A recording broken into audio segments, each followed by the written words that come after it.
some lemon water down there, Michelle. I wanna sex you, tell you come fast, sleep in the bedroom. Stop me, lay your body down, put your next to me. I wanna sex you, till I hear you scream. Dang, I haven't heard that in a minute. Everybody gotta pick one. Let's run it back. So I'm gonna wait for Alan to go. Try to give me the thumbs up so we can. Come on now. Men, J. Michelle, you took it somewhere else. This was your chosen song, okay? Don't ask me to choose on song. You want me to choose on song? No, I wanna sex you, tell you fall fast asleep in the bedroom. Listen to you, stop me, lay your body down, put your next to me. I wanna sex you, till I hear you scream. You're the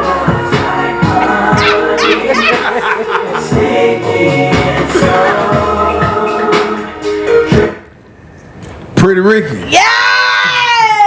Pretty. Don't play with them. I'm not gonna lie. Y'all know y'all was I in didn't the teen respect club. R&B into like they was a proper introduction to R&B for me. Cause you know it was You a time freaky where dog, you was there. You remember we agreed together. Like I listened to this. I was somewhere near. Don't act like y'all wasn't in them teen clubs. Grinding on Infrared. them girls. We weren't in teen clubs like that. We was at the skating rink. That's a That's- fact. That thing about but us. that's- We was at skating Sparkles. rink We was at turns to- Sparkles. It turned to the teen club. And you had to get the walk in. Oh That's God. important. Pretty Ricky. We gotta put some respect on Pretty pretty. Hey. Yeah, Pretty Ricky name. Well, before you do the respect on Pretty Ricky's name, I want to put a little respect on somebody's name with that. Ooh. All right. Let's put a little respect on Pleasure P's name. Ooh. All right, because Hey. I don't really give a fuck about Pretty Ricky. All right. You know what I'm saying? I fuck with their music, but it was all Pleasure P for me. That's my guy. And he the guy that I said it was gonna kick ass at the verses.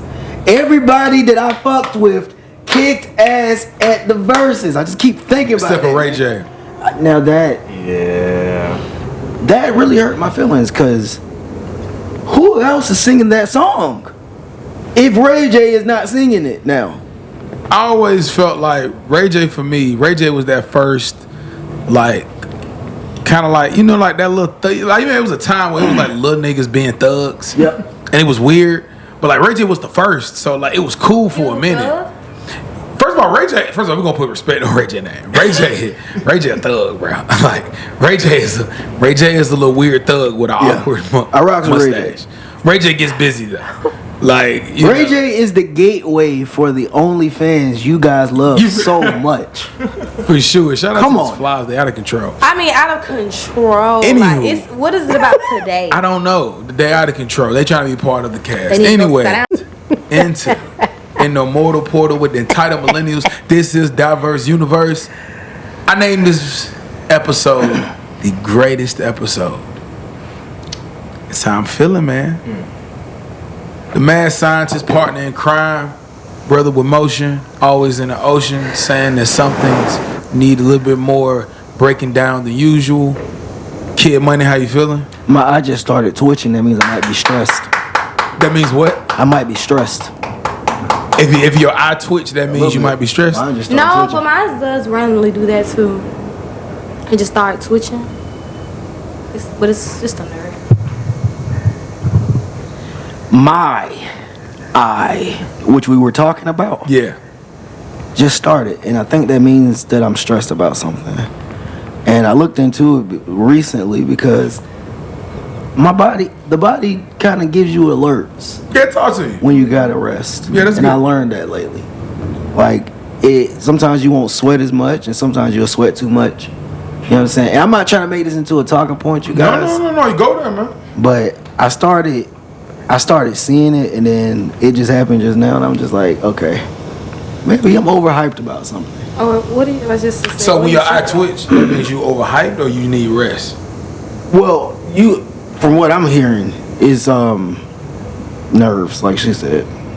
It's more just nerves, stress, and whatnot. But when I just felt it now, I'm like, am I like overhyped or something? It could be anything. You know what I'm saying? You could be exuding like just energy.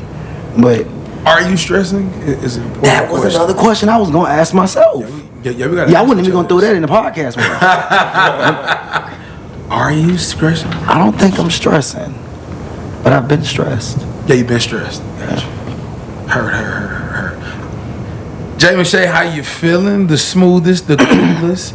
Gotta listen to some Pretty Ricky. The rawest. The rawest. The EST. Put some respect on it. You know, so many people been playing with my top lately. It's Yeah. Shoot her, man. I like when women say that, actually. And I just want to say I'm just so thankful for growth. God, feel me? ooh, who did it? God did it. Lord Jesus. Ooh. Who did it? God did it. I want to put that on a shirt. Right? We got some guests in the building. One isn't new. And then we have another that is. So I want to start from one side to this young lady that's just making a slight return for her to introduce herself. Hello, everybody. It's AD here, back with these amazing podcasters. Yeah. It's good to be back in the building. Feels good. It's always good to be home. AD! AD. Smooth. And then we also got another guy, man, another smooth player guy, and I want him to introduce himself. What's going on? Talk to him. Tell him all the good stuff, man. What's going on, beautiful people? I go by the name of Rico Flash. I'm a dope artist, producer, songwriter, and it's a pleasure to be here with these amazing, incredible people. Let's talk some talk, man. Hey, man, first, we're going to pay some bills, man. You got a project out. Most definitely. And 2084. 2084. First of all, please explain the name. 2084 is essentially my take on if I was an artist in the 80s. And so, you know, you have, if you listen to it, it's heavy influence of Prince. It's and a lot Michael. of Prince. You can't say 80s without Prince and Michael, Yeah. right? And then, you know, if you really listen, you know, me personally, I did a lot of listening to, you know, Janet Jackson and Rick James, and I did a little, you know, Cyndi Lauper, and just different Cyndi genres. Lauper, Yeah, different genres of 80s, you know, whether it be R&B, you know, Marvin Gaye, R&B, pop or alternative, or, you know, even some rock, just different things. And I just wanted to incorporate that into my sound, you know, so I took the heavy 80s influence and then I beat you across your head with some 808s and some dumbass drums and just made this amazing project of this futuristic yet nostalgic thing that is just, it has to be both. It's 2084. Yeah, it's really smooth, man. It's it. really smooth. Like, I heard a lot of Prince. Yeah, like most how you definitely. let the I heard. And for me, the 80s is the greatest era of music. Say that. Let's talk about it. Say that. Hey, this is scared of it. I mean, I like the 90s. I'm from the 90s. We love the 90s, right? Product of the 90s. But the 80s. It's a I'm feeling. an 80s fan too now. It's a feeling. Just the fan beat too. come on and you just be like, It's a feeling. where man. am I? Yeah. Neon lights. I love old movies that's in the 80s. Like, It's placed in and the that's 80s. the thing about the 80s. The 80s it wasn't just music. When you hear the music, yeah, but it puts you in a time where it was so visual. Yeah. You know, film, and you think about that, and then the fashion in the 80s, and then think about even like if we go back to film, you know, not just the movies, but the way that they were shot, that nostalgic, grainy look on the pictures. For sure. That's coming back. So the 80s just had such an influence. The Polaroid cameras, just different things about the 80s that was just like so nostalgic yet timeless at the same time. The 80s is the only era that if you're shooting a movie, by B-roll alone, you will know where you at. Exactly. It's the only era, like, if I just did that, you'd be like, oh, we're in the 80s. 80s movie. Like, you know what I'm saying? Exactly. Like, okay, this movie based in the 80s. Exactly. Anything else, I think, like, I don't know if y'all seen They Cloned. Tyrone. Yeah, it took me like the second watch to realize, okay, this is like an alternate, but it's like a 90s, mid 2000. Right. Then it took me a third watch to realize that Glenn is Glenwood and they was in Atlanta. Mm-hmm. Yeah. I was like, bro, It was Atlanta. I felt so stupid.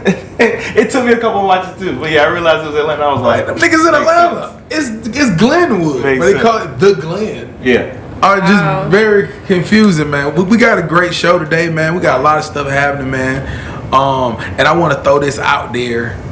Get this just off the press. First of all, are y'all voting? Is everybody voting? Got to.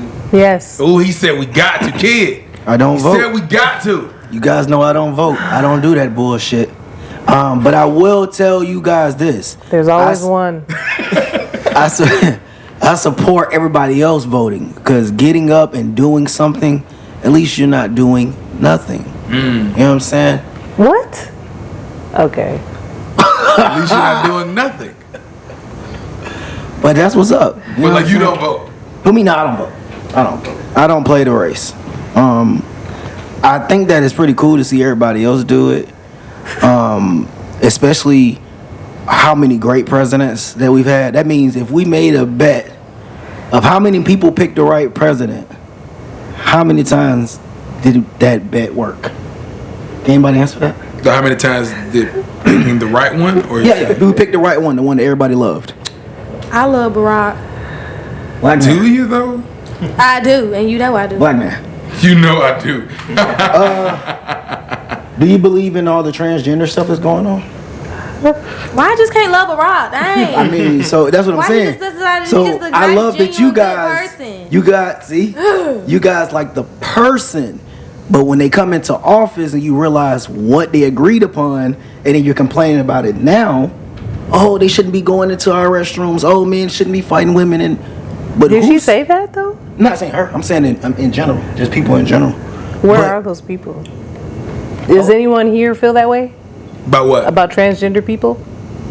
I Is that mean, what I we don't. mean? Like, are we upset about their existence? I'd say that. Oh, we. I wouldn't use the word upset. You guys don't Do I seem to care be for it? No. totally agreeing. Yeah, it's not necessarily something that I just I'm not. upset about. I don't agree with it per I don't. se. Yeah. But I ain't. So if you guys didn't I don't like agree it with marketed it. who brought it in? yeah. Yeah. He said he doesn't agree with it. Somewhat you seem like you don't fully agree with it. But you have to ask that question, what president brought that in? So when you Okay, say so you you- love Barack, do you? Like, Yes. so just to kind of snowball off of what Kid's saying. Yeah. Every president will be known for a specific thing they done. And it will be like, okay, this is what this person, you know what I mean, achieved.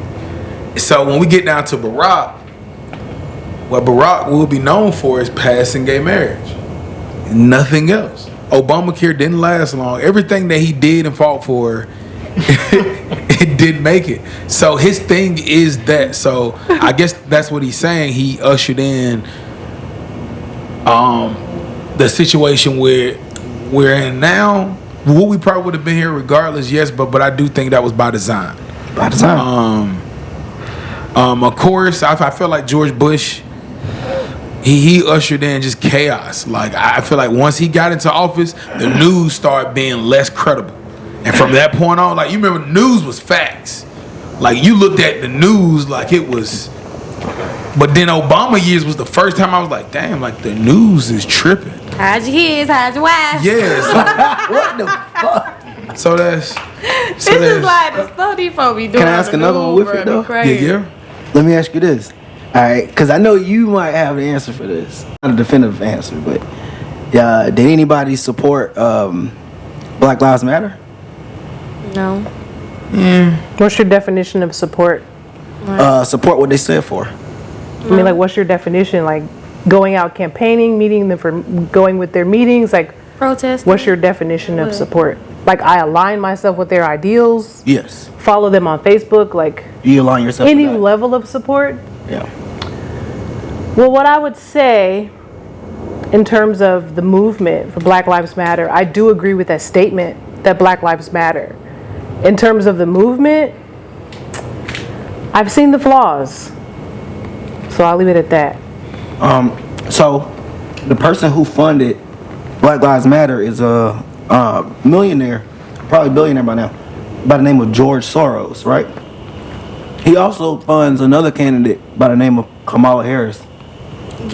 Swallow it. Too much meat in your mouth. Sounds good. So, Sit it down over there. when it comes down to it, you guys kind of got to see who's pulling the strings. And I'm only just throwing these little nuggets in there because when it comes to voting, when people look at me, and let's say a person, just any person in the world, would have judged my ideas of not voting, when I ask them what president they voted for and what did that president do, they never can tell me. So what are you voting for then?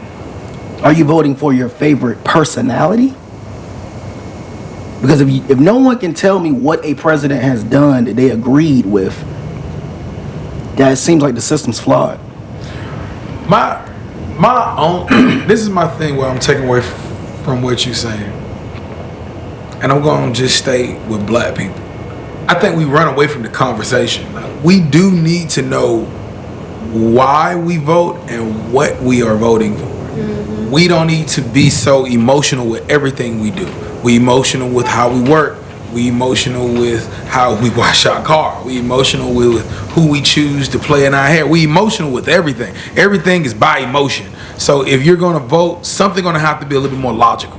Like, we're going to have to be able to say, okay, this is what I want and this is who I align myself with. But if we just looking at people, and making a decision based off what we see, like for me, this is what makes me mad. Every time they want me to support something as a black person, they have to make it urban. And this is my example. They was making a joke about the chair, the dude that threw the chair in Montgomery, and then they wanted to market it to black people, so they put a do-rag on it and some forces on a chair. Like, that was the way to market it to all black people. Like, this is the way to make you want this chair. And then I'm looking at it like,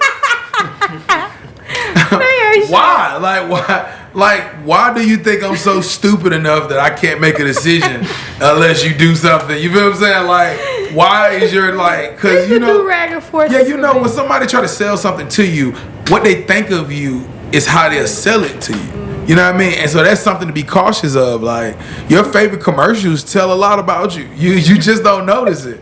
Like, your favorite commercials, like if you like that Popeye's chicken, when you like, oh, that tell you, they knew what they was doing. They knew what they was getting. God, why do they got this weird woman talking so brass? Like, but again, I do agree. Like, I'm a person that's gonna go out and vote, and I like to know what I'm voting for. Listen, Megan Thee Stallion don't make me want to vote for you, okay? I like Megan Thee Stallion. She have a nice shape. I don't like her music. I like her with my eyes. I have to tell myself, hey, you like her because how she looks, look away. So that means I pay less attention to Megan Thee Stallion. So what I'm saying is, putting her on stage with a blue suit, if that got your vote, that tells a lot about you. I was just gonna say, do you think they kind of like... That was embarrassing. That was a bad move. In this city. They did that in this city to let the whole world know how to get in touch with Atlanta. You got to put a girl shaky. We don't even know her song. And she got a blue suit on. They just looked embarrassing. She looked like she didn't really want to do it.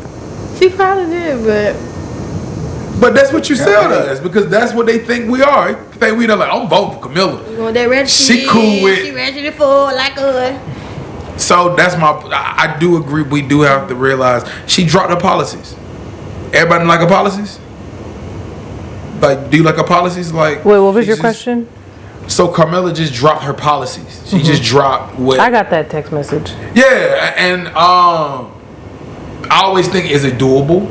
And do I need what you're offering? I don't know. I just feel like, especially in the beginning when they're campaigning, they're selling us a lot of bullshit, because they're going to tell you. They're basically, it's like when you first start dating someone, they're going to put their best foot forward. I'm like, oh, wow. And swoop you up into all these empty promises. And you're like, wow, this sounds really good. And new jobs too. Like, when you first start something, they're trying to appeal to you and show you all the glitz and glamour. But then when you've sold your soul for it, you're like, wow, I don't know that this is what I wanted. But I mean, they're going to say what they have to say to get your vote, because once they have it, you can't take it back. You can't take it back. And then in terms of the marketing strategies, it works. It might not work for you, but there's someone out there after they saw that, it sold them on it. And that's why they continue to perpetuate these marketing strategies, because they have enough statistics. There's people who study this and they study what does work. So you wouldn't see it if it didn't work. Now there are some of us, such as ourselves, who see stuff like that and it's cringy, like what, why? But then there's some black people, like Michelle said, and they're like, oh, I'm finna vote for her for real. Like after they seen that, they're sold on voting for her. So if it didn't work, they wouldn't do it. And that reminds me of the stripper video. They got the strippers from I think it was Magic City. Get your booty to the polls. And I saw that and I was like, first of all, I knew one of the girls in the video. Get your booty to the polls. For it, like YouTube it. It's on YouTube. It's raw though, because they took strippers again, Atlanta, because they know I mean, whether you agree or not, Atlanta has a culture of stripping. It is, for us, it's like, it's not as taboo as it is in some other places. So why not take a part of the culture that already appeals to a vast majority of the population and use that as bait to get people to vote? So 4 years ago, this is like 2020. And the video, I'm pretty sure, was like, get your booty to the poll. And I watched it a few times. And more than I'm comfortable admitting. It didn't persuade me, but I'm sure there's some people who've seen it. It was like, I'm gonna get my booty to the poll. They're right. So I mean, I'm of the mind, I'm not really into politics. I have a lot of, but I do understand marketing. You do what works. And if we keep seeing them use the same tactics, either we have to redefine who we are or just accept that that's how they see us. Okay, I'm gonna take part of like what you said. I'm gonna toss it to my guy Rico Flash. Rico Flash. Well, first of all, where did that name come from? So, funny story about my name. So Rico is a derivative of my first and my middle name. So my name is Richard Corey. So I took the first two letters. Rico. Yeah. All right. Okay. And then Flash was. I was like, I need something like a one word, but it describes me. And I'm a pretty quiet dude, but I'm still kind of flashing, flamboyant as far as my appearance and then my music and things like that. But I didn't think of Flash, so I was just. I'm not gonna lie. It's 2024. We gotta use our resources. I went to AI. It's like, give me a name that goes with Rico. I'm an artist. This do. Give me a name. Like one word. Really? AI is and it gave me a couple ideas. I was like, give me another. And it gave me like 7 or 8 more. And I seen Flash. I was like, Rico Flash. I like that. It describes me. Interesting. Yeah. We got to use our resources. And I'm not going to lie. I was so against it. Like just the idea of AI. But AI something else, man. But okay, so. Okay. So as an artist, how you feel like this is a big threat? Like, not only is music becoming a dying industry, for sure, but now we getting to a point that so it's this song that I like, and it was like Kendrick Lamar's second disc, and it was something, man, my city, yeah, come on, you'll get beat up. And I was like, oh, that y'all, let me find it. Yeah. But the name of the song was Hoodwink. I was like, why is it called Hoodwink? So I went to it and found out it's an AI song. Now, and it was called Hoodwink to let you know you got. Like, gotcha. This is not Kendrick Lamar. And it sounds just like him, but the flow's different. So I'm talking about, I spent all day trying. Yeah. It's crazy. Look it up. Hoodwink. Look it up. So I'm not going to lie. Talk to me. Like how you feel about that? AI, when it comes to music, is corny as hell to me. I hate that. Like, because it's just like you said, it's already a dying industry. And then now you got it. AI is corny to me. I'm going to just leave it at that. Because I mean, it takes away, you got people like me that put my heart and soul into creativity. You know what I'm saying? And then you got a computer that's going to just generate something and it sounds, I mean, I guess it sounds as good as far as to the ear, but it's no feeling to it. It's no feeling. But the problem is a lot of music today lacks feeling as it is. That's why AI is able to camouflage into that, and it's just like, oh, this is okay, or this feels good. But to me, it's like, that's not You know what I'm saying? You can tell there's no feeling behind it. Like, but see, that's the genius behind how the music industry works. Mm-hmm. Bro, you can mimic Tupac. You definitely can. But you can't. It's that feeling. It's the that feeling of the he emotion. gives you. Yeah. I'm not even a big Tupac fan. Right. But I love the feeling that I get from him. So it's like Pass you the compare meat. him to Drake. Drake can rap without no feeling. Drake can man, that's easy to mimic because there's no. Make these right with the wrongs I done. That's when I unite with the father, son. Till then I fight. Rain on me, put the blame on me. Got guilt, got hurt, got shame on me. Got 6 magazines that's aimed at me. Done every magazine was fame to me. It's a game to me with the bedroom at. Sleep, I ain't never had affairs with that. What's fair when the hearts and the words don't reach? What's fair when the money don't take things back? It's rare when somebody take your dreams back. I care too much, wanna share too much. In my head too much, I shut down too. I ain't there.